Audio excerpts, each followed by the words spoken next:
We have all once sat at our desk studying for exams, and we think, once exams are over, I'm going to do everything I wanted to instead of studying, whether that would be playing sports, reading a book, or creating something. And after an eventful school year of completing tons of assignments, spending half your day learning and studying, and finally, you're given a break to live on your own terms.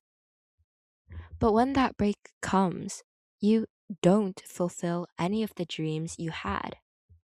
But why is that? Well, there's two explanations for this that I could think of that personally apply to the way that I live. The first is that you have a need for routine. And secondly, you have a need to have a little bit of pressure on you to actually complete the task that you want to. I want to first talk about the need for routine and to have your life be organized out in front of you. We have lived a life determined by repetitive routines. I wake up and I know what to expect, where to go, what I eat, what I learn, but suddenly that organized life I lived collapses in front of me. And so the question gets asked, what do I do now? When we don't know the answer, we resort to what is the easiest thing. And the easiest thing here is nothing.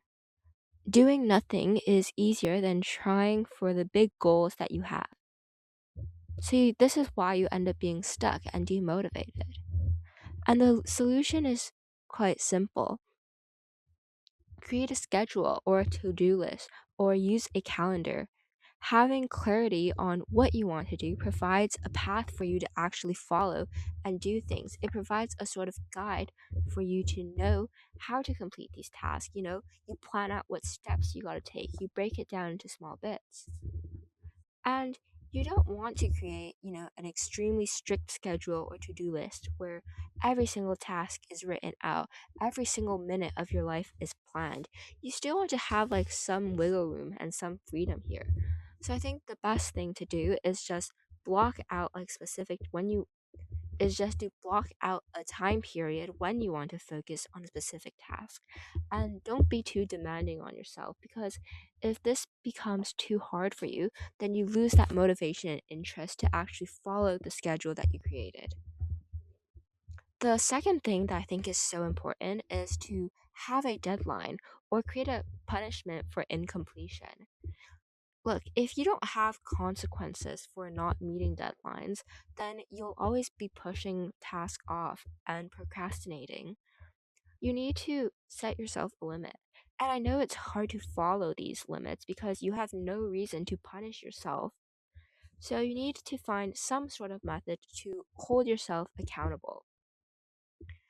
And this can be telling your friends or family, have another person that you're reliant on.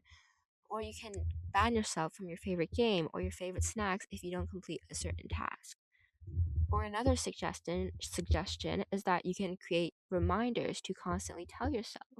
I think in the end, there's always another punishment of like shame and how you feel bad for just not completing the task on time, and you feel kind of incompetent, I guess. So that's kind of like an emotional punishment that you don't really have much control over if you don't complete the task. But anyway, like once you do these things, you're actually having some sort of pressure to fulfill these tasks that you have set for yourself. And in the grand scheme of things, these small punishments that you give yourself are far less worse than the results of wasting your life away, hundreds of hours just doing nothing and feeling unproductive. So, even with all the freedom you have, you must still set restrictions in order to be the best version of yourself. I hope you guys enjoyed this video. So I tried something like a little bit new, and if you guys are interested in content similar to this, please leave a comment, like, and subscribe. Thanks.